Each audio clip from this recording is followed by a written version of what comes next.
E aí galera, beleza? Hoje começaremos a nossa aula 1 e vamos falar um pouquinho sobre algumas tecnologias. Vamos falar por que a gente escolheu Maven, por que a gente vai utilizar o Spring Boot Initialize, um overview geral sobre como o Spring Boot funciona e vamos dar start no nosso projeto. Bora lá? Vamos para a nossa aula 1. Por que vamos utilizar a Maven? Porque a gente precisa de uma ferramenta de build e gerenciamento de dependências da nossa aplicação. No mundo Java e Kotlin, a gente tem praticamente duas líderes de mercado, Gradle e Maven.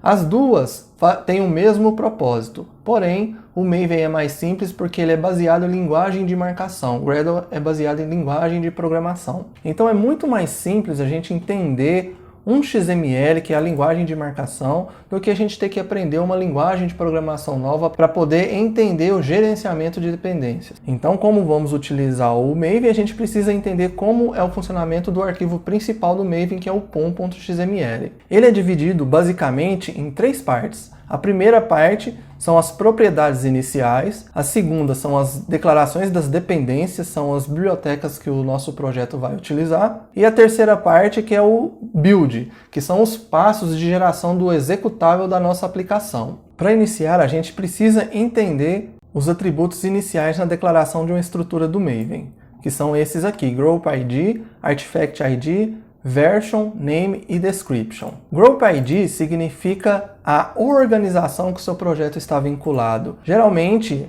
você escreve ela com o nome de domínio de trás para frente. Isso é uma convenção. Então, no nosso caso, a gente tem BR com programador criativo. O Artifact ID são as aplicações que estão abaixo desse domínio, que estão abaixo desse Group ID. No nosso caso, é Domestic Build Manager. Esse Artifact ID é um identificador único. Para uma mesma organização, você não pode ter um projeto com o mesmo nome, com o mesmo Artifact ID. E também temos Version, que é a versão da nossa aplicação naquele momento. Então, a nossa versão inicial vai ser 0.0.1-snapshot. E temos também Name, que é o nome da nossa aplicação, ele é mais semântico do que utilizado. Que geralmente a gente usa o mesmo nome do Artifact ID e temos Description, que é a descrição do que a sua aplicação faz. Esses dois últimos atributos aqui é mais semântico do que utilizado no projeto. Entendido o propósito desses atributos, vamos ver como que o Maven gera a estrutura da nossa aplicação. Esse aqui é o nosso pom.xml, esses atributos são os que eu descrevi agora e vamos ver como eles estão vinculados na estrutura do nosso projeto.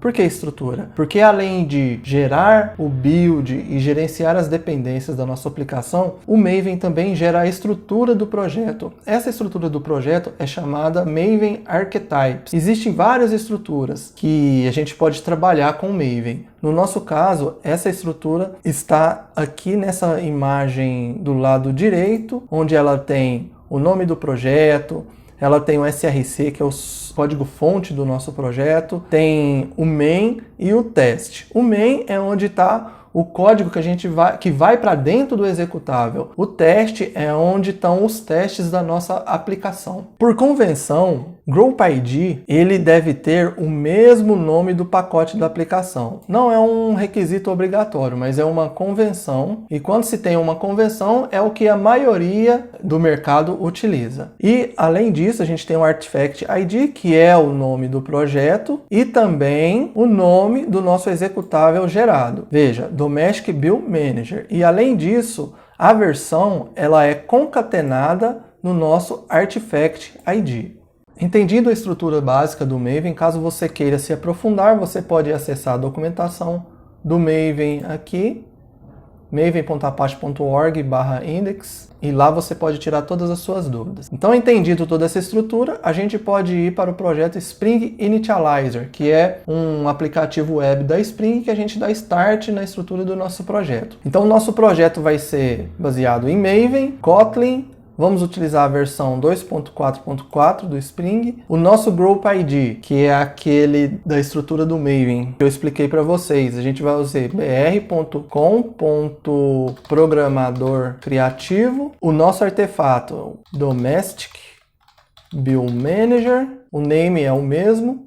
E a nossa descrição é projeto para controle de contas domésticas. O nosso pacote, podem ver que ele é o mesmo pacote do Group, porque como é uma convenção, ele já preenche para a gente automático. Porém, a gente tem um pequeno problema aqui. Nomes de pacote no Kotlin, no Java, não pode conter hífen. Então a gente vai remover esse hífen e também vou remover domestic, porque eu quero remover para o nome não ficar muito grande. Então essa é uma opção que você pode ter. Então vamos remover aqui. Então o nome do nosso pacote vai ficar dessa forma. Definimos a versão do Java também, do empacotamento do tipo jar. Vamos definir as nossas dependências. Então vamos trabalhar com o Spring Boot DevTools, porque ele tem algumas ferramentas que podem ajudar a gente, como o Live Reload. A gente vai colocar a dependência do JPA, a gente vai trabalhar com o JPA. A gente precisa do MySQL, do driver de conexão do MySQL para comunicar, porque é o banco de dados que vamos trabalhar. E, além disso, a gente precisa das dependências do Spring para REST API.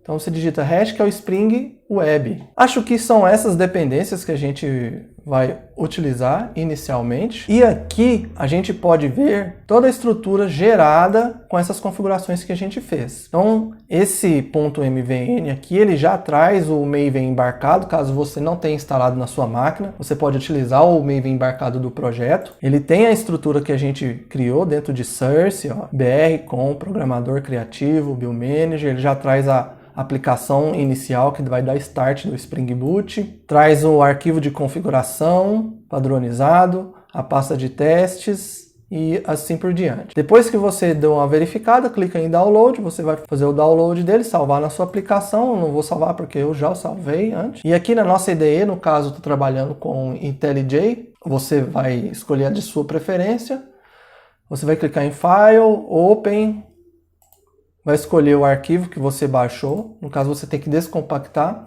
e depois que você importou, ele vai gerar todas as dependências na sua máquina local, vai fazer o download, demora de 5 a 10 minutos. Beleza, você fez isso, você já está pronto para dar o start no projeto. Então, primeira coisa, vamos buildar o projeto para ver se está tudo funcionando corretamente.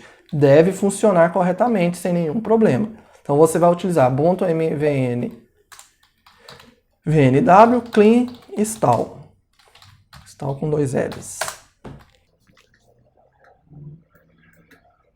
Ele vai gerar uma pasta para você escrita target, que é o padrão do Maven, quando você gera o build da sua aplicação.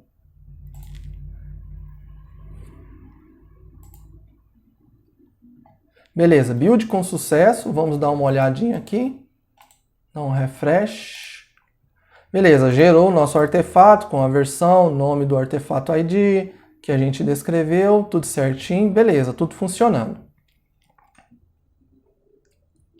Agora vamos dar um start na nossa aplicação, pelo IntelliJ mesmo. Ó, vamos escolher a nossa classe principal, que é aquela que está lá dentro do pacote principal que a gente definiu, BR com programador criativo, Build Manager. Beleza. Subiu o projeto corretamente. Aqui a gente pode ver que ele subiu na porta 8080. E beleza. Agora eu vou dar um overview sobre como funciona o Spring Boot. O Spring Boot ele é um framework que foi criado para facilitar a vida do desenvolvedor, pois num projeto back-end do mundo real, um projeto web, geralmente a gente fazia as mesmas configurações sempre, que era configurar um servidor web, configurar logs da aplicação, configurar integrações com serviços de terceiros, como um serviço de mensageria, um serviço de cache, configuração com um banco de dados, com frameworks de teste. Então, o Spring Boot ele foi criado como se fosse uma peça de Lego central. Seriam essas bibliotecas que a gente vai utilizando, acoplando na nossa aplicação. Então, por exemplo, se a gente quer fazer uma integração da nossa aplicação com o banco de dados utilizando o JPA, basta a gente colocar uma dependência no nosso POM do Spring Boot Starter JPA, que automaticamente ele configura a integração com o banco de dados. O que a gente precisa fazer? A gente precisa apenas falar para ele qual que é a URL e as credenciais de acesso do banco. A partir daí, a gente já tem acesso direto ao banco de dados. A gente não precisa implementar classes de conexão com o banco de dados diretamente na mão. Ele já faz tudo isso para nós. Então, isso se aplica a muitas das ferramentas que a gente utiliza no dia a dia, como um serviço de mensageria, como o Apache Kafka, um serviço de integração com a AWS, um serviço de uma configuração com frameworks de teste. Então, o Spring Boot ele funciona dessa forma e facilita muito e agiliza muito o start do projeto nosso. Fechamos a nossa aula 1, você aprendeu sobre a estrutura básica do Maven, a estrutura básica de um projeto Maven, como utilizar o Spring Initializer para dar start no nosso projeto e como é o funcionamento básico do Spring Boot e suas integrações com as suas bibliotecas. Se você ficou com alguma dúvida, comenta aqui embaixo. Eu vou deixar o link do nosso repositório na descrição. Se você não é inscrito, se inscreva e ative o sininho aí para você receber a notificação assim que a gente subir os novos vídeos das novas aulas. Beleza? Valeu!